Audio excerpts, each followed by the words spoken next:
Nobel শান্তি পুরস্কার জয়ী ভেনেজুয়েলার বিরোধী দলীয় নেতা মারিয়া করিনা মাচাদো ঘোষণা দিয়েছেন তিনি তার নোবেল পুরস্কার মার্কিন প্রেসিডেন্ট ডোনাল্ড ট্রাম্পের সঙ্গে ভাগ করতে চান। সোমবার ৫ জানুয়ারি ফক্স নিউজের সিন হেনিতির কাছে দেওয়া সাক্ষাৎকারে মাচাদো এই প্রস্তাব দেন। গত বছর শান্তিতে নোবেল পুরস্কার পেয়েছিলেন মাচাদো।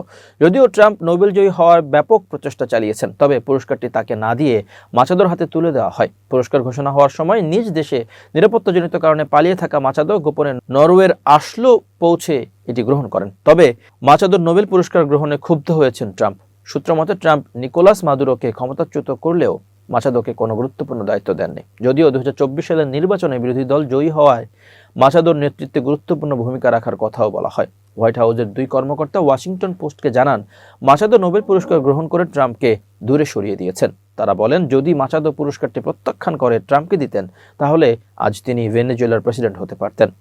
অপর একজন কর্মকর্তা বলেন, মাচাদোর নোবেল গ্রহণ পাপ ছিল, যা তাকে ক্ষমতা থেকে দূরে সরিয়ে দিয়েছে। মাচাদো বলেন, আমি এখনো ট্রাম্পকে পুরস্কারটি দেইনি, তবে আমি খুব খুশি হব যদি ব্যক্তিগতভাবে তাকে বলতে পারি যে আমরা ভেনেজুয়েলার নাগরিকরা বিশ্বাস করি এটি আমাদের এবং আমরা চাই ট্রাম্পের সঙ্গে এটি ভাগ করে নিতে।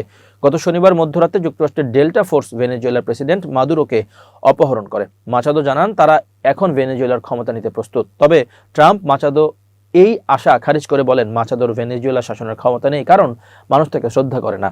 ট্রাম্পের এই মন্তব্যে মাচাদো গভীরভাবে হতবাক এবং কষ্ট পেয়েছেন বলে জানা গেছে।